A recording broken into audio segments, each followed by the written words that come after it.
Break બાદ આપનું સ્વાગત છે। સમાચારમાં આગળ વધીએ તો વિસાવદર વિધાનસભાની પેટા ચૂંટણી પહેલા આપમાં ભંગાણ સર્જાયું અને આમ આદમી પાર્ટીના તાલુકા પંચાયતના સદસ્ય પણ ભાજપમાં જોડાયા છે।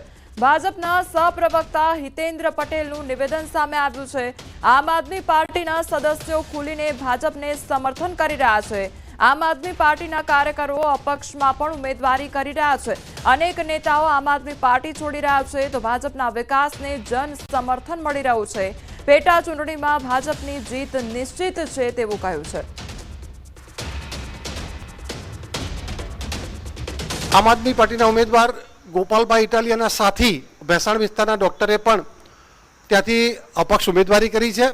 સાથે સાથે તાલુકા પંચાયતના સદસ્યએ પણ પાર્ટીમાંથી રાજીનામું આપી અને ભાજપના ઉમેદવારને સમર્થન આપ્યું છે। આમ આદમી વિસાવદરમાં વિધાનસભાની ચૂંટણીને લઈ હાલ રાજકીય ગરમાવો ચાલી રહ્યો છે। તમામ ઉમેદવારો હવે જનતાને પોતાની તરફ ખેંચવા એકબીજા પર આક્ષેપ પ્રતિ આક્ષેપો કરી રહ્યા છે। ત્યારે ભાજપના ઉમેદવાર જાહેર મંચ પર ભાવુક થઈ ગયા।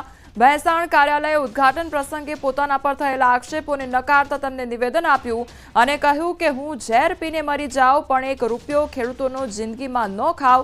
આપને જણાવી દઈએ કે સહકારી મંડળીઓમાં કિરીટ પટેલ દ્વારા ગોલમાલ કર્યા હોવાના આક્ષેપ થયા હતા। ત્યારે આક્ષેપના જવાબમાં રડમસ અવાજમાં કિરીટ પટેલે લોકોને વિશ્વાસ આપ્યો છે।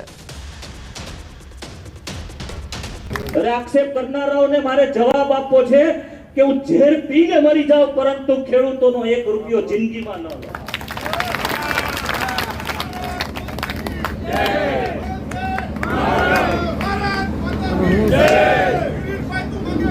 हम तुम्हारे साथ हैं, हम तुम्हारे साथ हैं।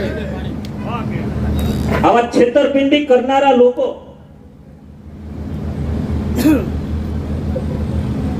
એને મેં સજા કરી છે।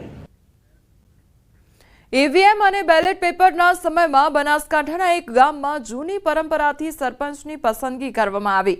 સુઈગામ તાલુકાના સોનેથ ગામમાં સરપંચની ચૂંટણી યોજાઈ જેમાં સરપંચની પસંદગી ચિઠ્ઠીના માધ્યમથી કરવામાં આવી। ચૂંટણી લડવા ઈચ્છુક ઉમેદવારોની ગ્રામજનોએ ચિઠ્ઠી બનાવી અને ગામના મંદિરે એકઠા થયેલા ગ્રામજનોએ સંમતિથી ચિઠ્ઠી ખોલી સરપંચની પસંદગી કરી।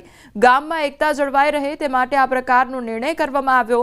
ચિઠ્ઠીમાં સરપંચ તરીકે ગંગારામભાઈ પટેલ અને ઉપસરપંચ તરીકે ભેમાભાઈ ઠાકોરનું નામ આવતા તેમને ગ્રામજનોએ બિનહરીફ પસંદગી કરી છે।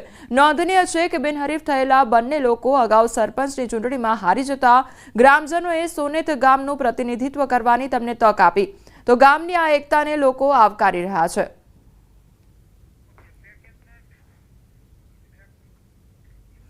સુરતમાં દુષ્કર્મની કાઢ્યું છે પોલીસે સરઘસ અને આરોપી હાથ જોડી માફી માંગતો નજરે પડ્યો। સુરતમાં 6 વર્ષની બાળકી સાથે દુષ્કર્મ ગુજારનાર નરાધમ આખરે ઝડપાયો। ઈચ્છાપુર વિસ્તારમાં માસૂમ બાળકી પર દુષ્કર્મ આચરનારા નરાધમની પોલીસે બિહારથી ધરપકડ કરી। આરોપી બાળકીના પડોશમાં જ રહેતો હતો। બાળકીની એકલતાનો લાભ ઉઠાવી ચોકલેટની લાલચ આપી હતી। પોતાના ઘરમાં લઈ ગયા બાદ બાળકી સાથે પિશાચી કૃત્ય આચર્યું હતું જેની જાણ બાળકીએ પરિવારને કરી। પરિવારે પોલીસે ફરિયાદ કરતા પોલીસે નાસી છૂટેલા આરોપીને ગણતરીના દિવસોમાં શોધી કાઢ્યો। બિહારથી આરોપીની ધરપકડ કરી જાહેરમાં સરઘસ કાઢી કાયદાનો પાઠ પણ ભણાવાયો હતો। રિકન્સ્ટ્રક્શન દરમિયાન આરોપી 2 હાથ જોડી લોકો સમક્ષ માફી માંગતા જોવા મળ્યો। હાલ આરોપી વિરુદ્ધ પોલીસે કાયદેસરની કાર્યવાહી હાથ ધરી છે। પ્રેમીને પામવા અજાણ્યા વૃદ્ધની હત્યા કરનાર આરોપી પાસે કરાવાયું રિકન્સ્ટ્રક્શન। પાટણના જાખોત્રા ગામે પ્રેમીને પામવા યુવતી અને તેના પ્રેમી અજાણ્યા વૃદ્ધની હત્યા કરી। ગીતા આહિર અને તેના પ્રેમી ભરત આહિરે દ્રશ્યમ ફિલ્મ જોઈને એક વૃદ્ધની હત્યા કરી। આ મામલે પોલીસે આરોપીની ધરપકડ કરી। પોલીસે પ્રેમી પંખીડાની આખરી પૂછપરછ કરી। પોલીસે આધેડ વ્યક્તિ હરજીભાઈની કઈ રીતે હત્યા કરી તેને લઈને રિકન્સ્ટ્રક્શન કર્યું। આરોપીઓને સાથે રાખી સમગ્ર માહિતી મેળવી। એક વ્યક્તિનું પુતળું લાવી તેને કઈ રીતે બાઇક પર બેસાડ્યા, બાદમાં તેને કઈ રીતે સ્ત્રીના કપડાં પહેરાવ્યા, કઈ રીતે ખેતરે લઈ ગયો અને ત્યાં પહોંચી કઈ રીતે પેટ્રોલ છાંટી આગ લગાવી સહિતની તમામ ઘટનાનું રિકન્સ્ટ્રક્શન કરાવ્યું। આરોપીનું માનીએ તો પહેલા હરજીભાઈનું ગળું દબાવી હત્યા કરી, પછી બાઇક પર બેસાડી લાશને અન્ય સ્થળે લઈ ગયો, ત્યાં સ્ત્રીના કપડાં પહેરાવ્યા, પગમાં ઝાંઝર પહેરાવ્યા અને આગ લગાવી। નોંધનીય છે કે બંને પ્રેમી પંખીડાને પરિવાર એક નહીં થવા દે તેવું વિચારી બંને ભાગી જવાનો પ્લાન ઘડ્યો। કોઈને ખબર ન પડે તે રીતે ભાગવા માટે હત્યા કરી વોવા ગામથી આધેડ વ્યક્તિને લાવી તેની હત્યા કરી હતી। સુરત જિલ્લામાંથી પસાર થતા નેશનલ હાઈવે 48 પર હિટ એન્ડ રનની ઘટના બની છે. એક જ રાતમાં 2 હિટ એન્ડ રનની ઘટના બની. માંગરોળના ધામદોડ ગામમાં અજાણ્યા વાહને બાઇક ચાલકને અડફેટે લીધો, જેમાં બાઇક ચાલકનું મોત નીપજ્યું છે, તો અન્ય એક વાહન ચાલકે હાઈવે ક્રોસ કરી રહેલ રાહદારીને અડફેટે લીધો હતો.